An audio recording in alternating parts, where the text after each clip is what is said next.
The United States has deployed close to half a dozen warships in the Caribbean Sea. This is one of the largest such deployments of the United States in this part of the world that it considers its own backyard. Now, the reason for this deployment of this very large force, including the Iwo Jima amphibious ready group, is believed to be narcotics. Now, the United States says that a lot of drugs have been flowing into the United States from South America, primarily from Colombia, Bolivia, and Peru. These are the regions, these are the countries where more than 99% of the world's coca are grown, cultivated, and converted into cocaine.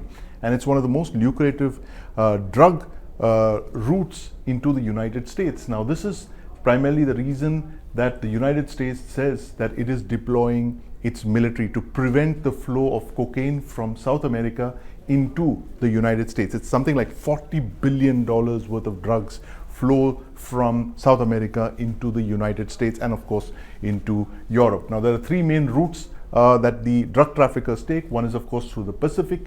The other is through the Caribbean. And, of course, the third route is via the Atlantic Ocean. Now, that is the reason that the United States says that it's deploying this Iwo Jima amphibious ready group.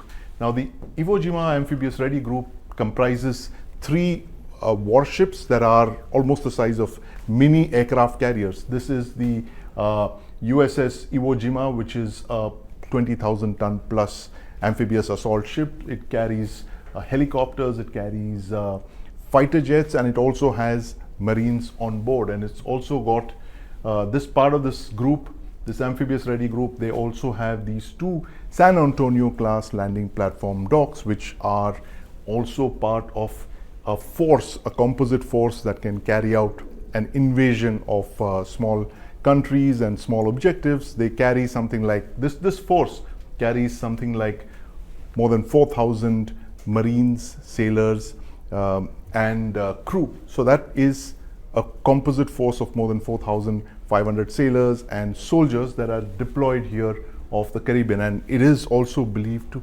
have a nuclear powered attack submarine as part of this fleet. It's unprecedented, the fact that the United States has chosen to deploy such a large force in the Caribbean to interdict drug shipments. Now, this is believed to have flown from President Donald Trump's signing of an executive order sometime in July, where he's authorized the use of the military to counter drug trafficking into the United States. Now, could there be another reason for this deployment?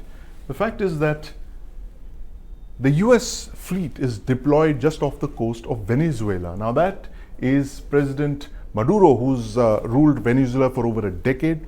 He's no friend of President Donald Trump, and in fact, Donald Trump has called him a terrorist, and he's even announced a bounty of $50 million on the head of the president of Venezuela. And $50 billion is incidentally double of what the United States had offered for Osama bin Laden. That's the kind of rivalry between Donald Trump and President Nicolas Maduro of Venezuela. So this deployment of this very large US task group off the coast of Venezuela is being seen as a signal to President Nicolas Maduro. There's talk of this being gunboat diplomacy of the kind that the United States has done several times in the past, and the Caribbean is where the US, if you remember, in 1989 had unseated the president of Panama, Manuel Noriega, the dictator.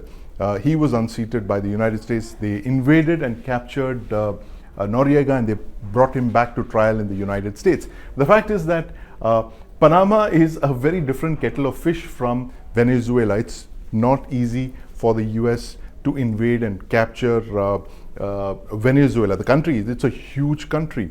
4,500 sailors and soldiers are not going to be enough to overrun a country the size of Venezuela, which is roughly equal to three large Indian states put together: Rajasthan, Madhya Pradesh, and Maharashtra. Venezuela is about 900,000 square kilometers. It has, it has a very large military. It has paramilitary forces, and What is also very important about Venezuela is that it has the world's largest oil reserves.